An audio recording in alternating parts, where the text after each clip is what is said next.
Assalamualaikum warahmatullahi wabarakatuh. Nama saya Muhammad Rafli Saiful. Saya di sini akan mempresentasikan tugas POS yang berjudul Diagnosa Malfungsi pada Alat Berat, Evaluasi Studi Kasus, dan Rekomendasi Perbaikan Efektif.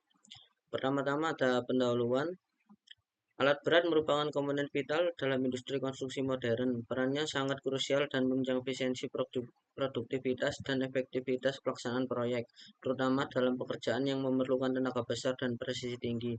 Tanpa kehadiran alat berat yang berfungsi optimal, proyek konstruksi berisiko mengalami keterlambatan pembuangan biaya dan penurunan standar keselamatan kerja. Dalam praktik lapangan, alat berat sering digunakan secara intensif seiring meningkatnya skala dan komplektivitas proyek. Oleh karena itu, keandalan operasional alat berat sangat menentukan kelancaran proyek secara keseluruhan. Lalu ada tinjauan pustaka. Alat berat adalah mesin berkapasitas besar yang digunakan untuk mempercepat pekerjaan konstruksi. Jenis-jenis umum alat berat meliputi eskavator, bulldozer, wheel loader, motor grader, dan dump truck. Masing-masing memiliki fungsi spesifik tergantung pada medan dan kebutuhan proyek. Alat berat bekerja berdasarkan sistem mekanik, hidrolik, dan elektrik yang integrasi. Selanjutnya ada metodologi.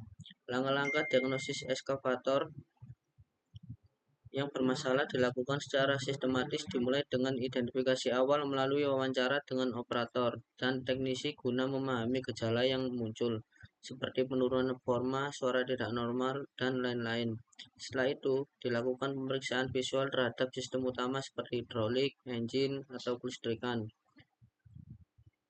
Jika belum ditemukan masalah, digunakan alat bantu elektronik seperti diagnostik scanner untuk membaca fault kode dari ECU dan menganalisis data sistem secara real-time.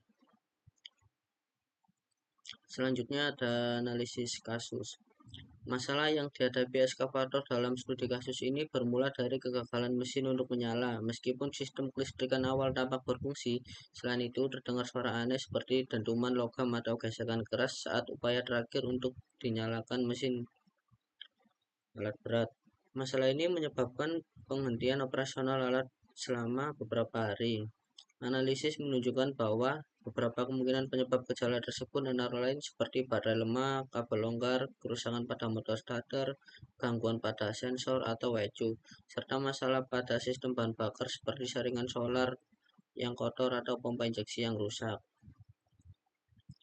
Selanjutnya ada penyebab kerusakan.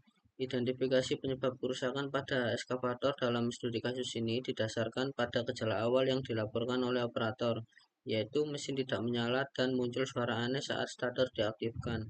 Pemeriksaan awal menunjukkan bahwa baterai masih dalam kondisi baik, tetapi motor starter hanya berbunyi klik yang mengindikasikan adanya keausan pada gear motor starter. Selain itu, flywheel mengalami keausan parah dan beberapa giginya hilang, yang dapat menyebabkan gangguan saat proses starter berlangsung. Sensor crankshaft juga menunjukkan sinyal yang tidak stabil berdasarkan pembacaan dari ECU, yang dapat mengakibatkan sistem pengamanan mencegah mesin menyala.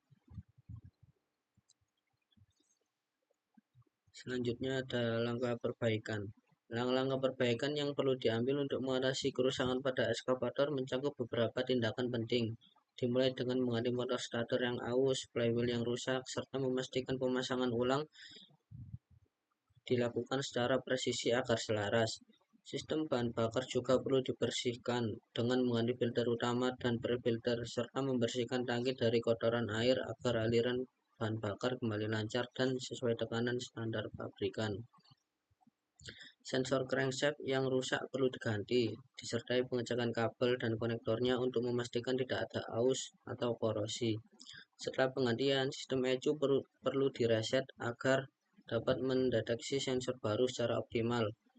Oli mesin yang terkontaminasi logam dari gesekan komponen juga harus diganti, dan pompa oli diperiksa untuk memastikan sistem pelumasan berjalan normal.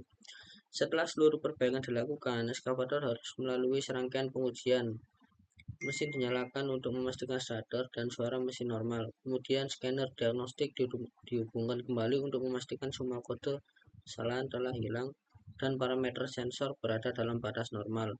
Pengujian berlanjut dengan mengevaluasi kinerja sistem hidrolik, mengamati gerak arm, boom, dan bucket, serta menguji alat dalam kondisi kerja nyata selama kurang lebih 2 jam untuk memantau suhu, tekanan bahan bakar, dan putaran mesin. Terakhir, dilakukan pemeriksaan ulang terhadap seluruh sambungan level oli dan kemungkinan kebocoran, serta disusun laporan evaluasi teknis untuk dokumentasi dan pemeliharaan lanjutan. Selanjutnya ada pengujian. Prosedur pengujian setelah perbaikan eskavator dilakukan untuk memastikan bahwa alat dapat berfungsi kembali secara normal. Pengujian ini dimulai dengan mencoba menyalakan mesin untuk mengamati apakah starter bekerja dan suara mesin terdengar wajar.